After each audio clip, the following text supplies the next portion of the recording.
Ok YouTube, pravimo vojnički grah i počinjemo sa najlakšim danom u povijesti mog snimanja. Ali taj luksuz nije trajao dugo jer sam naredni dan dobro najbolji. Ali poenta je da ako ne varamo nekim prijeti sloncima ili nečim, grah od danas ne postoji. I nakon namakanja, kad dođemo sutra ujutru, ovo je već faktički popularni grah od jučer. Prokuhajte ga i operite da se riješite ovog hamelja na vrhu. Izrežite 3 mrkve i 3 glavice luka, što je mnogo i ove suze nisu zbog alkohola i Sinana Sakića ovaj put. Onda na masti prepržite to povrće, u startu samo so, biber i balkanski MSG, dodate paradajz pire, litar temeljca, litar i pol vode, grah koji smo oprali i obavezno neke dobre suhare. Ja bih preporučio rebra od životinje po vašem izboru, bitno je da živi na Balkanu i da hoda na 4 noge. Ja sam se ko što vidite malo preračunao pa će ova komadina čekat neki drugi grah. To frljavo zaklopljeno fiknete u renu na 160 stepeni i nastavljamo nakon 2,5 do 3 sata landaranja.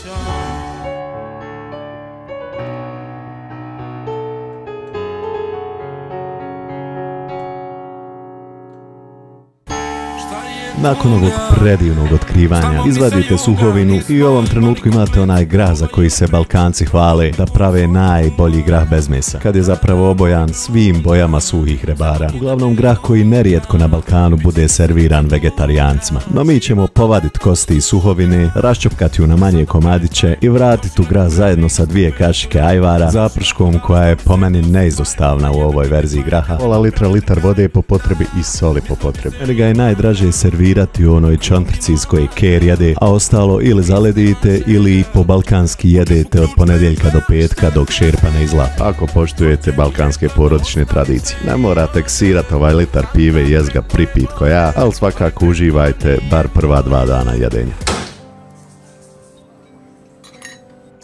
Good grah.